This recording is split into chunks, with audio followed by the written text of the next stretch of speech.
Hi, I'm Liv and welcome back to the Book Nook. Hey guys, so I've got a gin. Oh, my lime is fizzing. So I have a gin and I've eaten all my Easter chocolate and feel a bit sick. So I thought I would film my March haul part 2. I hope you've all had a lovely Easter doing whatever it is you do this time of year, whether you are with family or not, or whether you just do nothing and eat chocolate. I mean, both options are good. So yeah, I am going to get on with my March haul part 2. So I'm going to start with ones that have been sent to me by publishers, and the first one is one that I'm really excited about, and that is Record of a Spaceborne Few by Becky Chambers. Now, I absolutely loved A Long Way to a Small Angry Planet, but I still have not yet read A Closed and Common Orbit. I think because of how much I loved A Long Way to a Small Angry Planet, and it's been so long since I've loved a sci-fi book quite that hard, that I was quite nervous about A Closed and Common Orbit. But this is Becky Chambers' third novel that sort of sits within the same universe as A Closed and Common Orbit and A Long Way to a Small Angry Planet, sort of the Wayfarer universe. And this happens, I believe, the events of this novel happen sort of in the last sort of few chapters of A Long Way to a Small Angry Planet. So I am really excited to give this one a go, but I think I will read A Closed and Common Orbit before I do this, just so I've got the full world picture. So yeah, huge thanks to Hodder and Stoughton for that one. Then one that I've been sent by Doubleday is In Your Defence by Sarah Langford. Now this is a book, a non-fiction book that's along similar lines, I think, to a book that's been out recently. There's been a lot of talk about The Secret Barrister, but obviously this one is not anonymous. And it's Sarah Langford writing about, I think it's 11 cases that sort of shaped her career as a barrister and looking at the sort of justice system and things like that. And this kind of thing does fascinate me endlessly, and a lot of the fiction that I've been reading recently, I mean, I say a lot of the fiction, some of the fiction that I've been reading recently that has stuck with me the most has been concerned with sort of justice systems or social justice, so I'm really, really excited to give this one a go. Then I've sent a book by Scepter that's called The Mercy Seat by Elizabeth Winthrop. Now this is a book that's set in the 1940s in Louisiana, where a black man stands accused of raping a white woman, and she is dead. I'm not sure from what I've read of this whether that's linked to it or not, or whether she just happens to be dead after that. And of course he is on trial for it, and it looks at this community and how it deals with that and sort of racial tensions and things like that. Obviously there are some sort of parallels to classic literature, shall we say, that could be drawn, but I am quite keen to give this one a go and see how this one does it. Then I was kindly sent a copy of The Cows by Dawn O'Porter by HarperCollins. Now initially, when this one came out in hardback last year, I thought this is kind of my thing, kind of not my thing. And I don't really know quite why. I've been a little bit resistant to it or to giving it a go, because it's essentially a book that deals with femininity and being a woman in, you know, the current era, modern times, the present, as it is also known. And it looks at sort of social media and the impact of that on women's lives and things like that. So I am going to give this one a go soon. Now that it's out in paperback, I think it is one that I do need to give a go. Do let me know if you've read this one, because I am quite intrigued by it, and I don't quite know why I've not given it a go yet. Then the lovely guys at Picador have sent me a couple of books, and the first one is a poetry collection, Europa by Sean O'Brien. Now this is one that deals with sort of our European identity in the wake of Brexit, and looking at our sort of shared history in Europe and how, moving forward, what that will sort of do to shape our identity. So really, really intrigued by this one, and really grateful to Picador for sending me a copy of this one. And then the other one I was sent by Picador is Ponty by Charlene Teo, which I've heard so much about. Well, I say that I've heard so much about it and about how good it is. I'm not actually totally au fait with what it's about, other than that it's about 3 women, one of whom I think lives in Singapore, maybe more than one, maybe in Singapore, I'm not quite sure, and it is about sort of friendship, and there's a bit of a time jump in it. That's about all I know. But I've heard that the prose is absolutely stunning. I've heard that this is one to watch and one to get very excited about, so huge thanks to Picador for this one. Still not quite on it, and I don't know if it's the gin or the chocolate or my general mental fog. Okay, now on to books that I have purchased in the latter half of this month. Oops, sorry, that's some book sliding. Now, the first one is something slightly different. You know how before Christmas I got a little bit more into my cookery books, and I haven't bought one yet this year. No, that's a lie. I bought Anna Jones in January, didn't I? Whoopsies. But I picked up for myself Salt, Fat, Acid, Heat by Samin Nosrat. Now, this is one that has been recommended to me many, many times, daily almost, by a dear friend of mine, and essentially my fear with cooking has always been, I'm not a very brave cook, I'm not a particularly accomplished cook at all. I just follow recipes, and I often get quite stressed out by following the recipes really strictly. But then I also get stressed out by, oh, well, my oven's not the same as the oven in the recipe, so it's not going to be the same, so do I have to change anything, and what do I need to change, and what does seasoning do, what is salt, what is pepper, what are spices? Basically, I'm not a very, what's the word I'm looking for? Intelligent, I think. I'm not a very intelligent cook. I don't really understand, not that I don't understand the science behind it, I don't, but it's more the sort of gastronomical science that I just don't necessarily get. And from what I've been told about this book, it will sort of do that, and it helps to sort of break down some of those sort of fears, maybe. And my thinking is, if I can read this one bit by bit and sort of get a feel for some of the basics and the kind of the elements of cooking, then maybe I will be a little bit less scared of cooking. Because the friend who's recommended this to me is quite a brave cook. I use that, and it sounds like she's like Mrs. Cropley from Vicar of Dibley, baking like beetroot. What does Mrs. Cropley do with beetroot again? Cheesecake or something. Which, to be honest, nowadays I think actually Mrs. Cropley was ahead of the time and would be such a kind of scion of this like weird food crap that goes around. But anyway, what I mean is she's not afraid to just try things, and she understands more of the sort of science behind cooking than I do. So this is one that I think will hopefully make me less afraid of the bits that I don't understand about cooking. Some of the basics that I've just never really kind of been taught. As well as that, it is a beautiful thing to behold. It's one where it's actually got illustrations, not photographs. I think, if I remember rightly, I may have made this up, but I think my friend was telling me that that was a conscious choice, because if you get so bogged down at looking at photographs of what food should look like, even though photographs in cookbooks are staged, they are photographed in wonderful lighting, and it will never look the same. So if you get too bogged down in that, then you don't actually understand the basics of it. So it's gone for illustrations to show you, like, this is what a leek looks like. That's a leek. Well done, that's kind of all you need to know. So yeah, excited to see if this one shall improve my cooking, or if I just get even more confused. One of the two. Speaking of beautiful looking books, I also picked up myself a copy of Simon Armitage Flit. Now, I think I said this the last time I hauled an interesting looking and interestingly produced Simon Armitage book, that I've always had a strange relationship with Simon Armitage, and I put that down to being taught his poetry in such a way that I kind of felt oversaturated with Simon Armitage. And yet, I am drawn to these newer books of Simon Armitage like a moth to a flame. So this one, I am going to read the blurb on this one because I will just get it wrong otherwise. In 2017, disillusioned by the domestic cultural scene and in search of a more depersonalised aesthetic, the poet Simon Armitage relocated to the small European state of Ypres?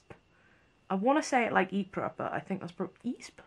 And more particularly to its eponymous capital city. With no local contacts and only an outdated pocket dictionary to hand, Armitage rented a small apartment in a former leprosy hotel and spent a year exploring medieval backstreets, latter-day shopping malls, housing districts, redeveloped docks and rural hinterlands.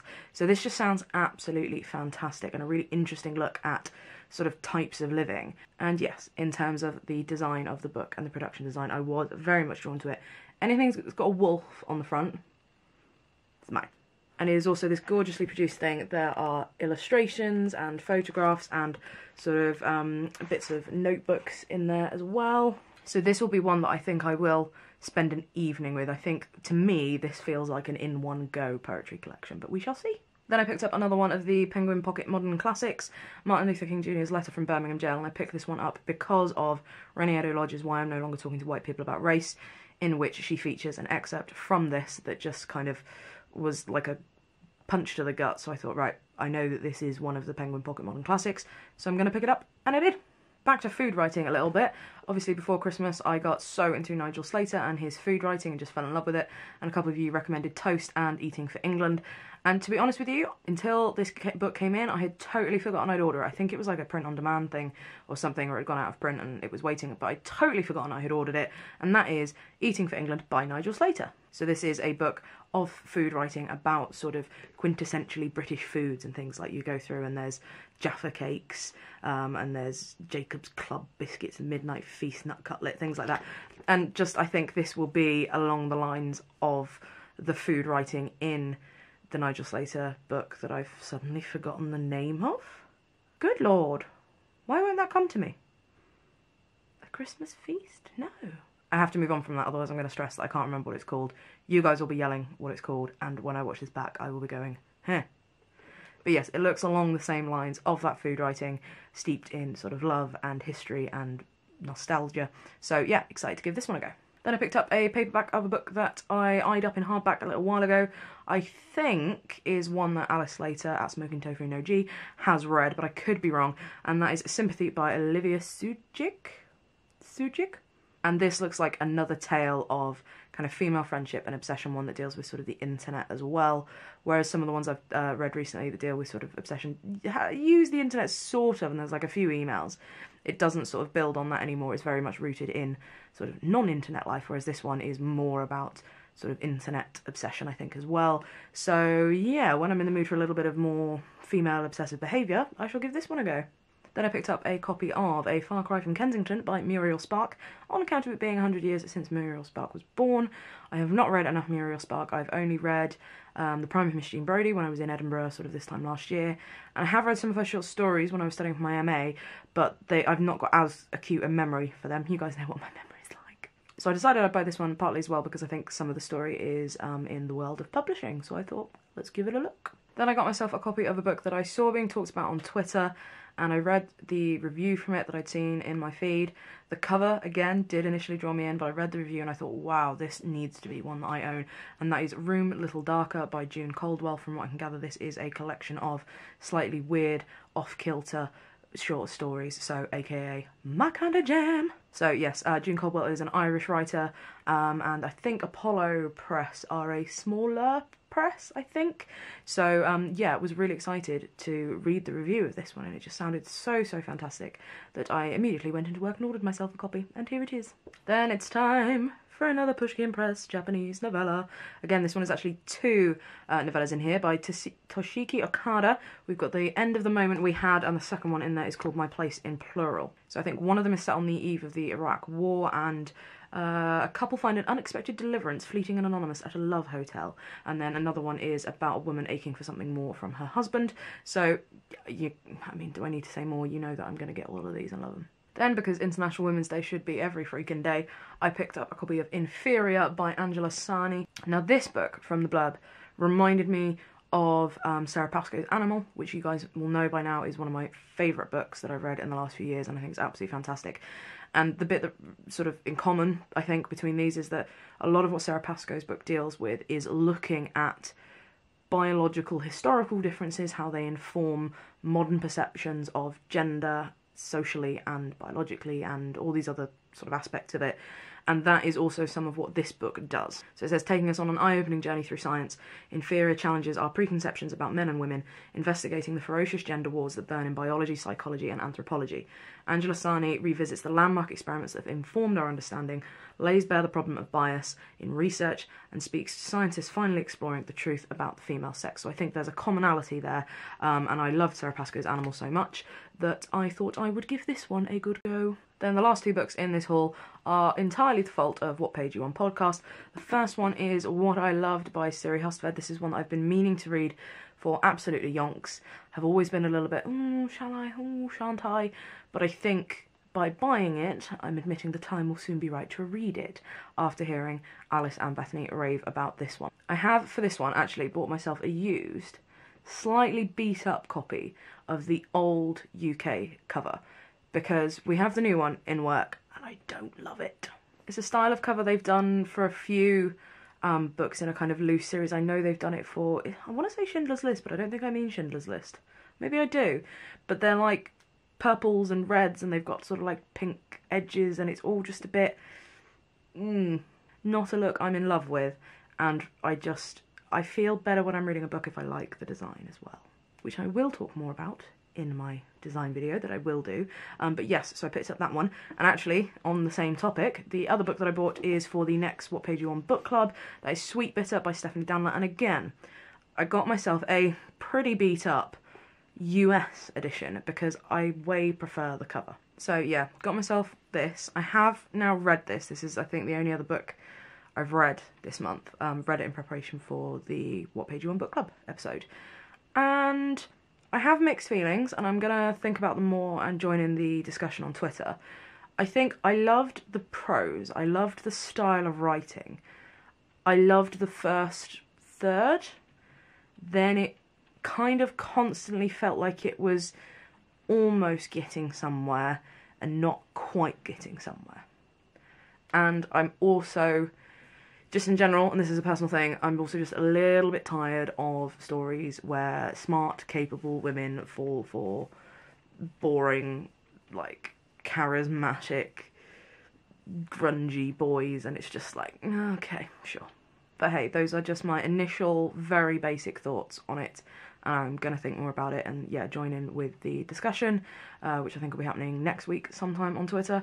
So, yeah, Stephanie Danler's Sweet Bitter, lovely cover, lovely prose, not so sold on the rest of it. Has anyone else picked up a copy of this and read it, or are you reading it for What Page You On book club? Talk to me. Why could I not remember the word book club? Oh, is gin the problem or is gin the answer? So yes, those are my purchases in the latter half of March, and as I say, the only other book that I've read since my last wrap up. March has been weird. Let's just leave it at that. It's been another month with no yob reads, that's what I'm conscious of. But remember, not beating myself up about that. It's just a thing. Nobody died. Thank you again for such a lovely, positive, sort of welcome back, or, you know, just niceness on the last video. It was just lovely to kind of get back into it, even if it was a little bit weird and floopy. The Drunk Book Club, I'm working on it. And the design video, or book on sort of design and books as objects, I definitely will be doing when I've got a little bit of time in the next couple of months. That will be one that I will be putting together. So yeah, have a little chat with me in the comments below. Have you got any of these books? Have you read any of these books? Are you excited about any of these books? Are you going to buy any of these books? Just have a little old chat with little old me down in the little old comments. Maybe 2 glasses of gin wasn't the best thing to drink before this video. Hey, just getting in the practice for the Drunk Podcast. So yeah, thanks very much, and you'll see me next time. Bye-bye.